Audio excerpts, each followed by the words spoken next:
ноғай ордасында сарайшықта билік құрған Жүсіп бидің қызы дүниеге келіп, нәрестеге Сүйім деп ат қойды. Ол бой жеткен кезде сарайшықта қазақ хандығының билеушісіне ұзатылады.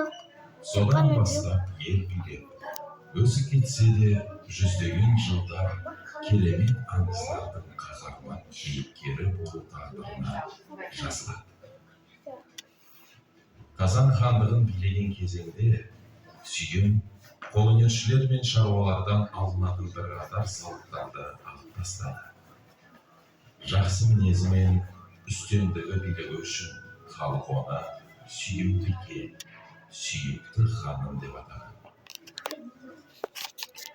Бірде орыс патшасы Иван Грозный Сүйім патшайымды көріп, есі кете ғашық болады. Патшайымды қаласымен бірге жаулап алмақшы болады. Ресейден болатын соғыстың Қазан қаласына оңай тимесін білген Сүйім бике қулыққа көшеді.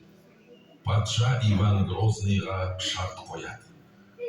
7 күннің ішінде патша биік мұнара салса, өз еркімен күйеуге шығады. Мұнара жай мұнара емес, шынардай биік, Сүйім бикенің сұлулығына сай келетін мұнара болу керек. Патша сөз беріп, сөзінде тұрады.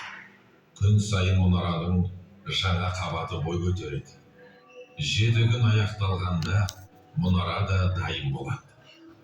Сүйім бике мұнараның жоғары қабатына шығып, төмен қарай секіріп өледі.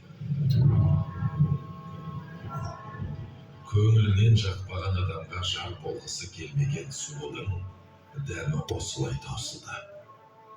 Қазан халқы Сүйім бикенің құрметіне мұнараға оның есімін берді. Жергілікті тұрғындар Сүйім бике мұнарасы ғашықтардың тілегін орындайды деп сенеді. Оған тек қол тигізіп, қалаған нәрсеңізді елестету керек.